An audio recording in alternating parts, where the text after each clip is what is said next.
Good morning, students. Today I am Tamanna Sharma, TGT Social Science, a faculty of Suraj School, Rewari. Today I am going to explain Chapter 3 in Geography, which is Rotation and Revolution. Student, we already done some part of the chapter in previous video. We have talked about rotation in previous video. In this video, I talk about revolution. Okay. What is revolution? The motion of the earth as it travels along an imaginary path around the sun is called revolution. जो अर्थ है वो एक सन के around एक imaginary path होता है जिसको हम क्या कहते हैं ऑर्बिट. तो उसको जो वन राउंड कंप्लीट करती है तो उसे हम क्या कहते हैं revolution. One complete revolution of the earth around the sun takes 365 days and 4 hours means 1/4 day. So एक रिवॉल्यूशन कंप्लीट करने में सन का एक राउंड कंप्लीट करने में अर्थ कितना टाइम लेती है 365 days and 6 hours. One calendar year has 365 days. जो वन कैलेंडर ईयर होता है उसमें 365 days होते हैं और एक आपने देखा होगा फैब में 1 day 4 years में प्लस हो जाता है.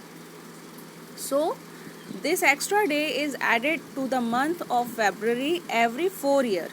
The year that has 366 days is known as leap year. जिस ईयर में 366 days होते हैं उसको हम क्या कहते हैं leap year. Thus in a leap year February has 29 days. It is clear?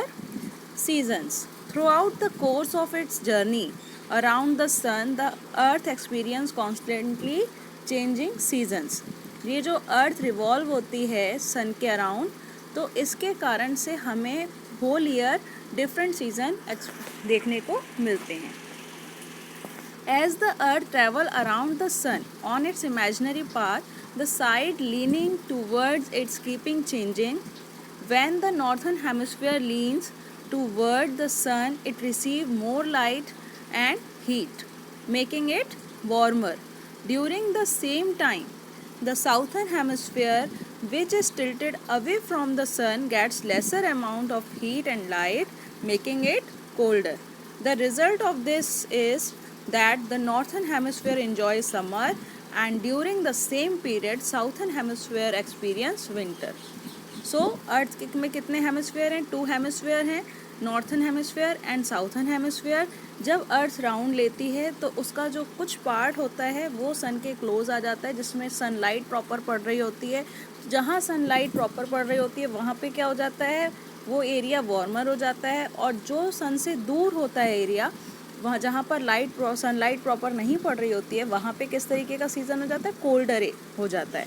Okay तो इस तरह से जब नॉर्थन हेमिस्फीयर पे सनलाइट पड़ती है तो साउथर्न हेमिस्फीयर सन से अवे हो जाता है और वहाँ पर विंटर मतलब कोल्डर एरिया हो जाता है. विंटर पड़ रही होती है और इधर नॉर्थन एरिया में वो उस टाइम पर सेम टाइम पर ही नॉर्थन हेमिस्फीयर और साउथर्न हेमिस्फीयर में अपोजिट वो रहता है season. It is clear? Okay. 6 months later the position of the earth becomes opposite and the southern hemisphere now enjoys summer as it tilted toward the sun and the northern hemisphere will have winter season. और 6 month के बाद same time में ही change हो जाता है season. Summer में अगर southern hemisphere में अगर समर होती है तो नॉर्थन हेमिस्फीयर में उस टाइम पर विंटर होती है और अगर नॉर्थन हेमिस्फीयर में समर होती है तो साउथर्न हेमिस्फीयर में उस टाइम पर विंटर होती है. It is clear? मतलब अपोजिट सीजन्स रहते हैं और उसका मेन रीज़न क्या है सनलाइट उस एरिया में ज़्यादा पड़ रही है और उसके दूसरे एरिया में सनलाइट कम पड़ रही है. Solstices and equinox. What is solstice and equinox आगे हम रीड करेंगे. Firstly what is overhead sun. क्या मतलब होता है ओवरहेड सन का. When the sun rays fall perpendicularly on the earth's surface, it is termed as overhead sun. जब एक एंगल से सीधे सन रेज पड़ रही होती हैं अर्थ सरफेस पे तो उसको हम क्या कहते हैं overhead sun. The sun is overhead between the Tropic of Cancer and the Tropic of Capricorn and crosses the equator twice a day. So जो सन रेज होती हैं वो जो है ट्रॉपिक ऑफ कैंसर और ट्रॉपिक ऑफ कैप्रिकॉर्न के बीच में पड़ रही होती हैं और इक्वेटर को क्रॉस कर रही होती हैं। ये साल में कितनी बार होता है? 2 बार। As the earth tilted shifts from the northern hemisphere to the southern hemisphere during the course of it movements solstice and equinox occur and we experience change in season। और उसके बाद जो या नॉर्थन हेमिस्फीयर फ्रंट में आ जाता है सन के, या फिर साउथर्न हेमिस्फीयर फ्रंट में आ जाता है। सो इसी टाइम पे जब परपेंडिकुलर ओवरहेड सन होता है, जब परपेंडिकुलर सन रेज पड़ रही होती हैं, तो अब कौन सी चीज़ें इमर्ज होती हैं?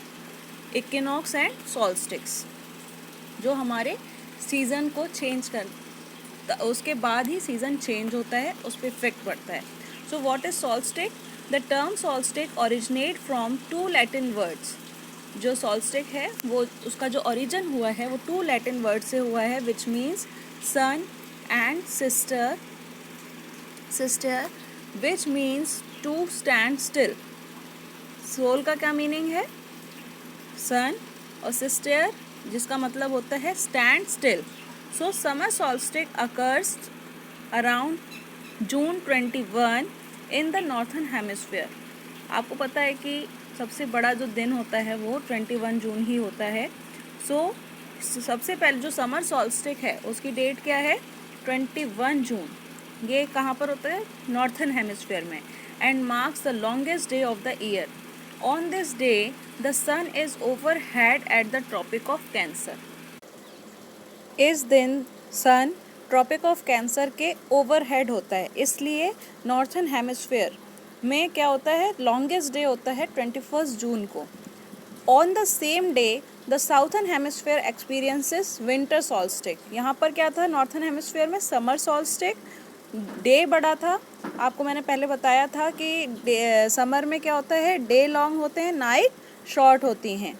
सो 21 जून को जब क्या कहते हैं, समर सॉल्स्टिक के दिन लॉन्गेस्ट डे होता है। ओके। और सेम डे साउथर्न हेमिस्फीयर में क्या एक्सपीरियंस किया जाता है? विंटर सॉल्स्टिक। इसमें क्या होता है? Shortest day of the year. और यहाँ पर वो ट्रॉपिक ऑफ कैंसर में क्या कहते हैं, विंटर सॉल्स्टिक हो रही होती है, तो वहाँ पर साउथर्न हेमिस्फीयर में वो दिन शॉर्टेस्ट डे होता है, और नॉर्थन हेमिस्फीयर में 21 जून लॉन्गेस्ट डे होता है। It is clear? Okay. 6 month later on December 22। अब इसमें हम 6 मंथ बाद देखेंगे। ओके। तो तब क्या मैंने बताया आपको? 6 मंथ के बाद चेंज हो जाता है, अपोजिट हो जाता है उसके। So sun is overhead at the tropic of Capricorn. पहले कहाँ था? कैंसर के ओवरहेड हो रहा था, ट्रॉपिक ऑफ कैंसर। अब क्या है? ट्रॉपिक ऑफ कैप्रिकॉर्न के ओवरहेड हो रहा है। तो यहाँ पर क्या होगा साउथर्न हेमिस्फीयर में? कि समर फील किया जाएगा, मतलब समर सॉल्स्टिक होगा साउथर्न हेमिस्फीयर में उस दिन। और दिसंबर 22 जो है वो साउथर्न हेमिस्फीयर में एक लॉन्गेस्ट डे हो जाता है, और नॉर्थर्न हेमिस्फीयर में वो शॉर्टेस्ट डे हो जाता है। वहाँ पर कौन सा सॉल्स्टिक होता है? Winter solstice. It is clear? Equinoxes. The term equinox is derived from the Latin word equus, which means equal, and nox, which means night. An equinox occurs when the sun is overhead at the equator. During an equinox, days and nights are equal all over the earth. Equinoxes occur twice a year, generally around March 20 and September 22. So students, equinox जो है वो Latin language के aqueous word से लिया गया है, जिसका meaning होता है इक्वल, एंड नॉक्स जिसका मीनिंग होता है नाइट। इक्विनॉक्स जो है वो तब अकर होता है जब सन जो है वो इक्वेटर के ओवरहेड हो जाता है, और उस टाइम पर होल अर्थ में क्या होता है? इक्वल डे एंड नाइट हो जाता है। पहले मैंने आपको बताया कि साउथर्न हेमिस्फीयर और नॉर्थर्न हेमिस्फीयर अपोजिट रहता है। अगर नॉर्थर्न हेमिस्फीयर में समर है तो साउथर्न हेमिस्फीयर में क्या होगा? विंटर होगा उस टाइम पर।